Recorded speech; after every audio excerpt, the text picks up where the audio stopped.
NASA, mi origen de guerra, de luchas y ahora de pensadores, NASAs. ¿Qué recuerda usted de la historia NASA? Que somos tan flojos a veces para resistir a las ideas y sus exigencias, que preferimos entregar a nuestros vecinos al peor de los postores. Eso pasó en 1617 en Itaipei, cuando los países se dividieron y decidieron venderse, unos para que Juan Borja hiciera de nosotros los sobrevivientes ahora, víctimas de un crimen absolutamente atroz. Dice la historia política nuestra que eran tantos los muertos que parecían tuzas de maíz cuando los desgranamos y los tiramos como tuzas al basurero. Somos víctimas aún de un colonialismo. A nosotros dizque nos estaban convenciendo, tal vez a algunos despistados sí, pero a nosotros nos querían convencer de la idea de que aquí nos habíamos independizado, de que aquí la colonia no existe, por lo tanto hay que hablar de un poscolonialismo. Mentiras. Estamos aún frente a un modelo de colonialismo que no ha cambiado, solo que el de ahora es global, es imperial.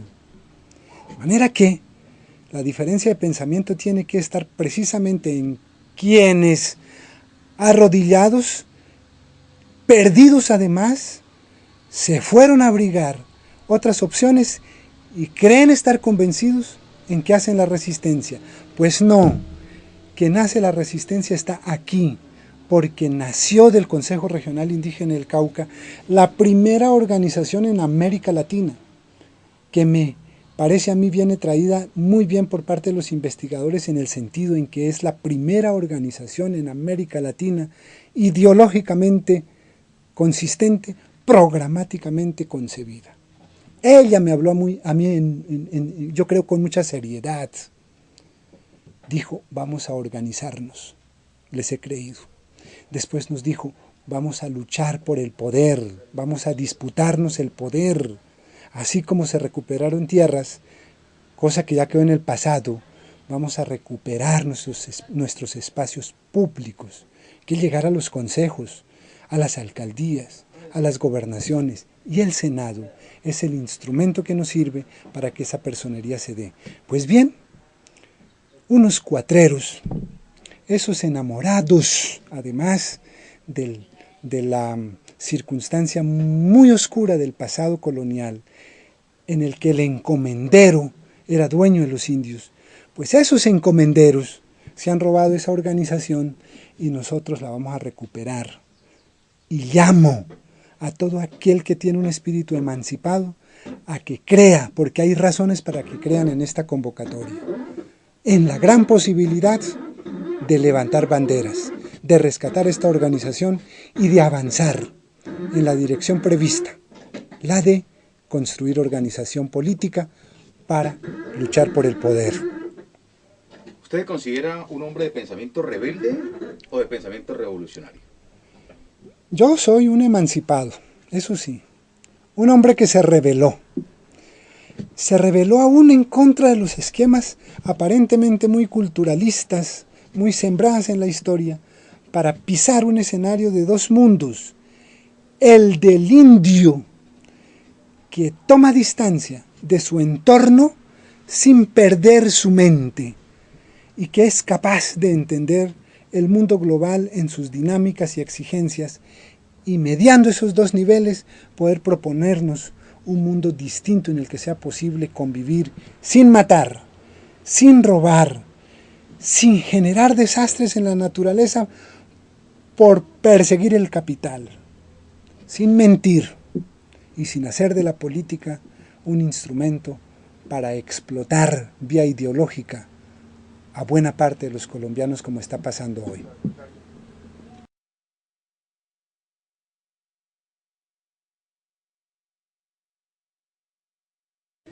Marcamos la diferencia, por supuesto.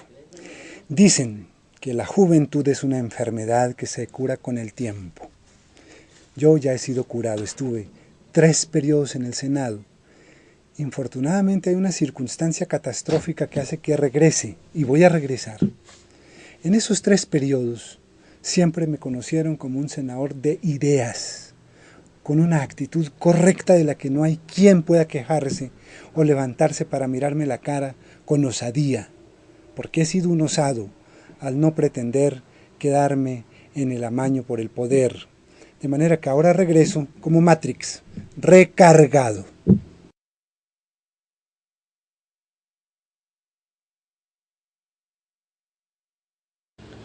Diego Luis, yo no lo sé.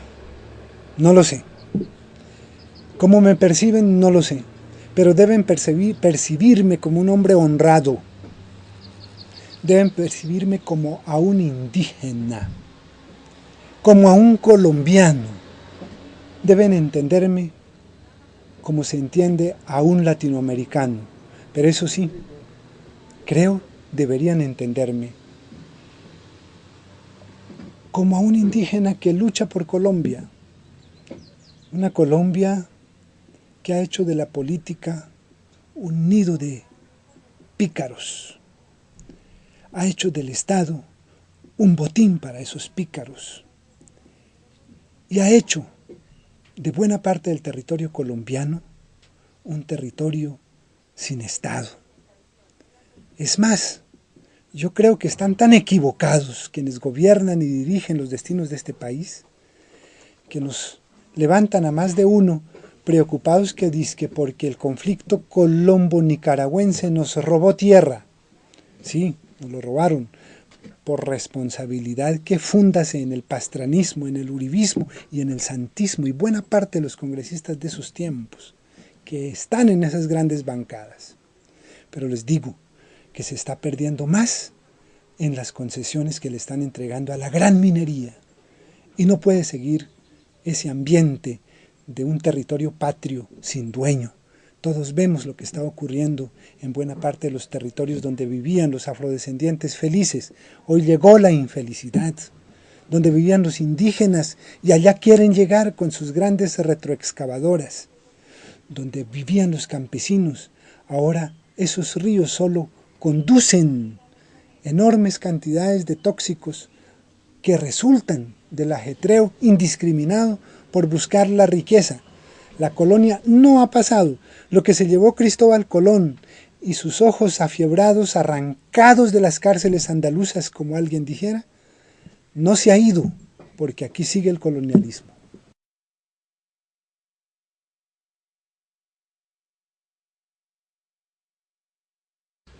Se ha entendido que en Colombia, si no hay dinero, no hay campañas. Si no hay dinero, no hay elecciones. Mejor dicho, si no tienes dinero, no puedes aspirar a ocupar alguna de las curules.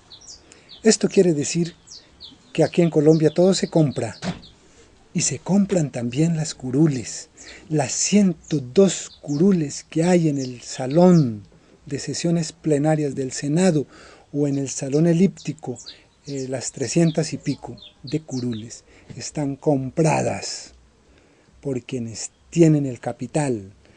Mucho de ese capital resulta de dineros que el Estado tiene, pero que de una manera bastante truculenta la orientan para financiar campañas por encima de los dineros que la ley misma ya les ha permitido para el financiamiento de campañas y el financiamiento de partidos.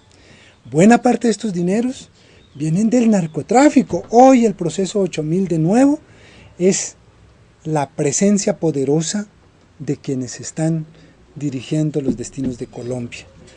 Pero finalmente, esos dineros también vienen del sector privado. Y el sector privado aquí sí que es responsable de la circunstancia trágica que vive Colombia por el desgobierno. Porque Los he visto. En las palomeras, como se dice allá, aquellos que van a las barras, porque ellos tienen sus puestos para ir a conocer la manera como sesiona una plenaria del Senado. Allá se paran o se sientan con computador portátil en mano los científicos del sector privado a mirar, a calcular cómo van sus iniciativas, porque además de lobistas son los que dicen cómo votó su senador, que ya fue financiado en su campaña, por lo tanto tiene que hacer lo que dijo el que tiene la plata. Eso hay que cambiarlo. Por eso es que me atrevo a dar esta pelea. Y vamos a llegar. Tampoco es franciscana la campaña, pues por supuesto que no. Hay amigos que nos ayudan y los seguimos esperando porque otros llegarán en la pretensión de conquistar estas opciones. Vamos a llegar, pero eso sí, con decencia suficiente. Para ir en términos concretos, mis amigos, primero, pues son los indígenas que tienen un espíritu rebelde, pero inteligente, con visión de la historia. Segundo, pues yo tengo unos amigos en el Valle, en Bogotá, en distintas partes de Colombia, a quienes estoy buscando para que me den la oportunidad de recuperar la vocería, porque es a lo único que aspiro, a recuperar la vocería, pero ante todo, para ejercer la función política. Y en segundo lugar, que me ayuden a recuperar una organización que nos robaron. Estuve 12 años en el Senado, me bajé acá a la arena, al tierrero, donde estamos los de a pie, para que otro con un nuevo brío fuera a librar la batalla. Salió tan tonto ese desempeño que hasta la organización se la robaron. Pues no lo voy a permitir. Estoy buscando a los colombianos de buena fe y que piensan el voto, que crean en la conveniencia de que recuperemos esa organización política, porque es un legado, es un patrimonio y lo vamos a sostener. Pero esto solo será posible si conseguimos el respaldo de los colombianos, y lo estoy buscando ese respaldo.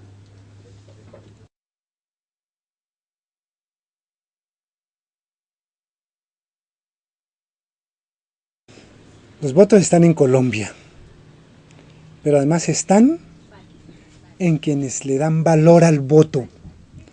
Está ese voto, el que está conmigo y en el de muy contados senadores, aspirantes hoy, en quien se para en la urna con valía, con heroísmo, con estoicismo, con responsabilidad, con honradez.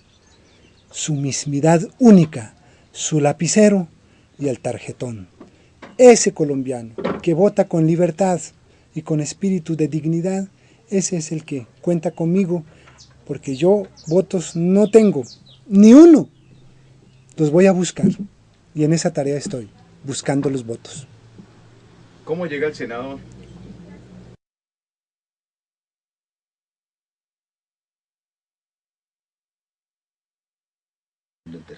He leído de Mandela, no tuve la fortuna de conocerlo, pero conozco su historia y sé que una de las muy buenas ideas que él sembró es vigente hoy en Colombia. Y él advirtió, dijo, ningún ser humano nace con la idea de la discriminación y el odio que resulta de diferenciar el color de la piel. El racismo es una consecuencia de la sociedad torcida, pervertida, poderosa inmensamente, pero segregadora. Ese fenómeno problemático que vivió Mandela y que lo tuvo tantos años en la cárcel injustamente, también existe en Colombia. Aquí hay racismo. En Colombia sí hay racismo. En Colombia sí hay discriminación por cuestiones de raza. Sí lo hay por cuestiones de género. Sí lo hay por cuestiones de pensamientos distintos. Pues el primer fenómeno discriminador que se dio en esta tierra fue la discriminación por el color. De manera que el gran mensaje que subrayo hoy de Mandela el hombre de las victorias es ese mensaje, el de que ningún ser humano nace con el espíritu teñido por la discriminación, dada la circunstancia del color de la piel. Lo recuerdo.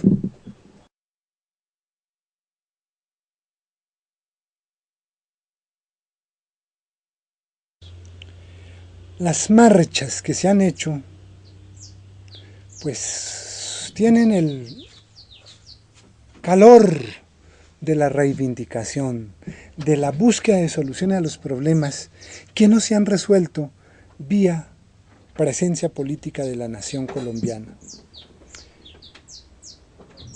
La práctica ha mostrado que esas marchas no eligen, esas marchas no votan, y está probado. Pero es que ellas no han sido convocadas, nunca han sido convocadas con una pretensión electoral. Han sido convocadas siempre para pretensiones reivindicativas de momentos determinantes. Por lo tanto, pues yo diferencio muy bien marchas populares, marchas indígenas, a la pretensión de marchar electoralmente, como se hace cuando esta cruzada electoral nos llama a que nos presentemos los que tengamos la valía de hacerlo. Si Caminar sí da votos en Colombia, ¿cuándo y cómo va a iniciar usted su caminata por el país en búsqueda de los votos? Yo estoy en ello y en enero entramos en la segunda fase de la estrategia. Esta que ya es presentarnos en los distintos barrios de las ciudades, principalmente el Valle del Cauca en sus capitales, y después, por supuesto, nos vamos a presentar en Bogotá, que es la capital, pues a llamar a los colombianos que estén allá opinando, pensando, a que intervengan. Somos una opción, somos una posibilidad, seguimos siéndolo.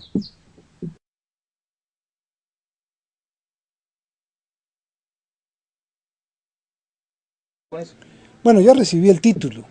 Lo utilizo en la pretensión de entender que los que matan en Colombia por razones políticas, por razones del narcotráfico, bueno, sí que poco se puede esperar, por razones del paramilitarismo, pues por lo menos nos vieran con un blindaje distinto a un blindaje de las balas. Entonces ese concepto de maestro de sabiduría es más una forma de proteger nuestro papel de líderes a la buena de Dios, porque en eso andamos aún por esta patria con ganas de seguir luchando.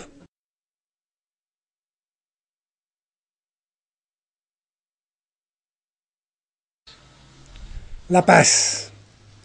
¿Cuánto lo deseamos? Pero les voy a decir una cosa que no les va a gustar mucho. Lo que conocen los colombianos sobre el tema de las FARC es que son el 15% de la guerra que hay en Colombia. Pero lo que no saben es que el 80% de los colombianos no quiere a las FARC, si es que no son más. Por lo tanto, paz va a haber, no tanto porque deje de haber violencia, sino porque es que estos tipejos, estos compañeros con armas en hombro, se pervirtieron, porque eso significa la matanza a cuchillo limpio que hicieron en Barbacoas contra 17 indígenas, dizque porque no valía la pena gastar un cartucho matando indios. Por Dios, esa gente no tiene nada elemental sobre la que yo pueda pensar, referenciarme. De manera que la paz es un negocio ahora electoral. Y aún así Santos, teniendo semejante trofeo, porque no olviden, las FARC eligió a Pastrana, las FARC eligió a Uribe y ahora va a elegir a Santos. Para allá va. Sin embargo, con ese trofeo Santos aún se da el lujo, por el temor, de utilizar los bienes del Estado para lubricar la maquinaria electoral y elegir sus bancadas. Pero contra esa vamos nosotros.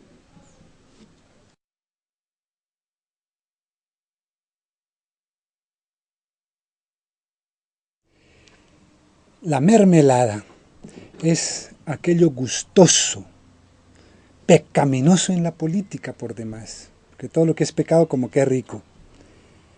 Y tiene que ver con los dineros del pueblo que se han puesto a la tutela de los administradores, muchos de ellos elegidos popularmente.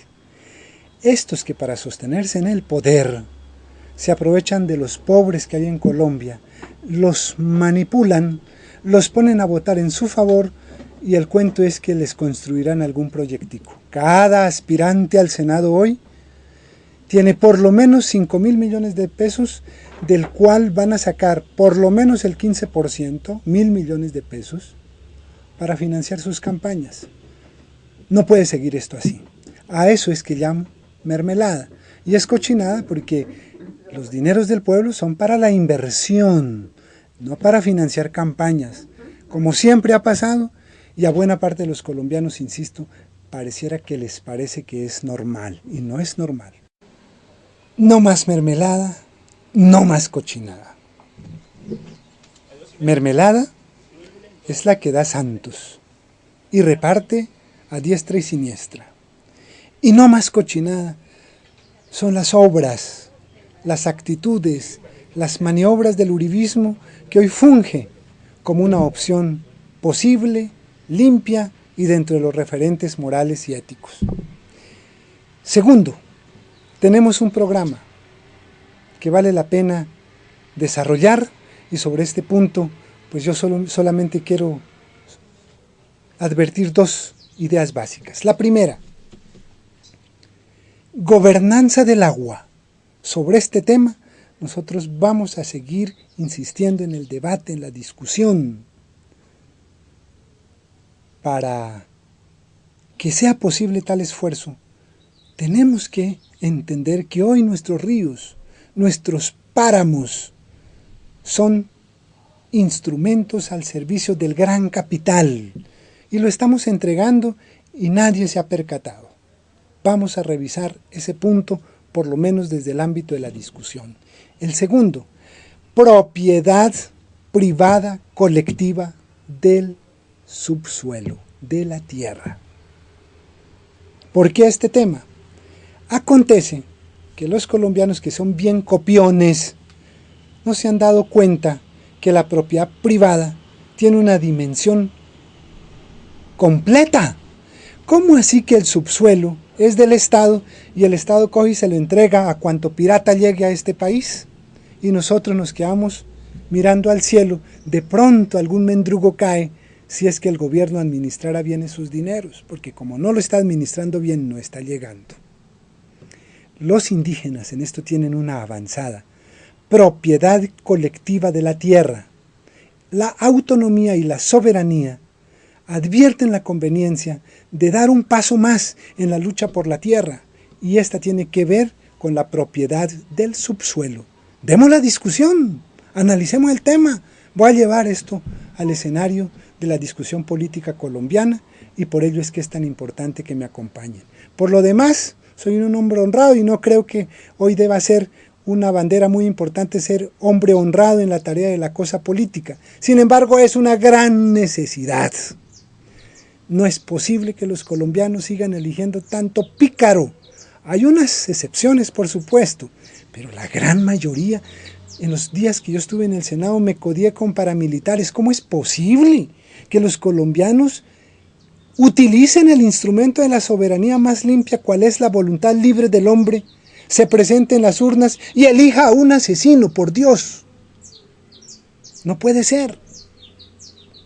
Hoy están varios de ellos procesados y otros en las cárceles condenados por delitos contra la humanidad, pero especialmente, que es lo mismo, en la práctica, en la realidad, por concierto, por delinquir.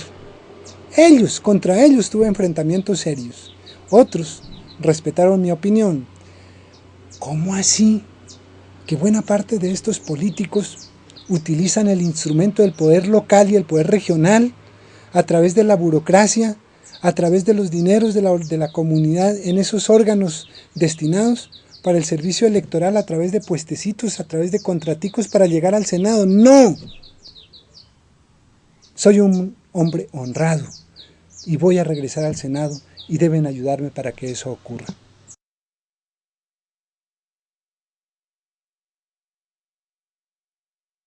Sí, señor. Yo al principio andaba muy preocupado porque entre irme, sostenerme en una organización que nos sacó a patadas, porque eso fue lo que ocurrió. La Alianza Social Independiente hoy es una organización de ladrones, de pícaros, lo digo. Y son de la periferia, porque ni siquiera son ladrones enquistados en el corazón de los poderosos. Esa organización pretendía que volviera a los cauces en esta contienda electoral. Lo medité mucho, pero tomé la decisión de no hacerlo. Y presentarme en la propuesta de rescatar la Alianza Social Indígena, que es la organización que idearon nuestros antepasados. Cuando empecé a ondear esa idea, muchos de los más ancianos, de los más mayores, se me han acercado para decirme, por ahí es Piñacue. Es más, de Santander a Santander de Clichao, cuando llego a ese municipio, de las cordilleras de Santander de Clichao, bajan médicos tradicionales a decirme, Piñacue, nosotros hemos revisado con mucha pausa lo que está sucediendo en el mundo de lo indígena y creemos que usted tiene la fortaleza para seguir sosteniendo esta batalla. Cuente con nosotros. Es más, Carmen Ulcue, mi segundo renglón a bordo en esta batalla, es una mujer de una valía ética sin límite alguno. Es una mujer con un poder en la moralidad que me da toda la tranquilidad para dar esta batalla y fue recomendada por los médicos tradicionales. Lo digo a viva voz porque hoy soy político y todos los recursos valen. Puede ser que esto sea un secreto que no debí develar, pero lo estoy entregando para dar la certeza de que esta batalla tiene fundamento.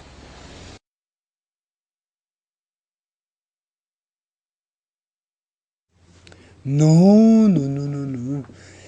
Un enamorado, eso sí, de extremo a extremo, del amor por el conocimiento, de pretender entender todo. Y sobre todo circunstancias como las nuestras que actualmente pareciera ser que no demandaran de la alta filosofía como el de que este es un país en su mayoría conformado por cochinos, que les gusta la mermelada.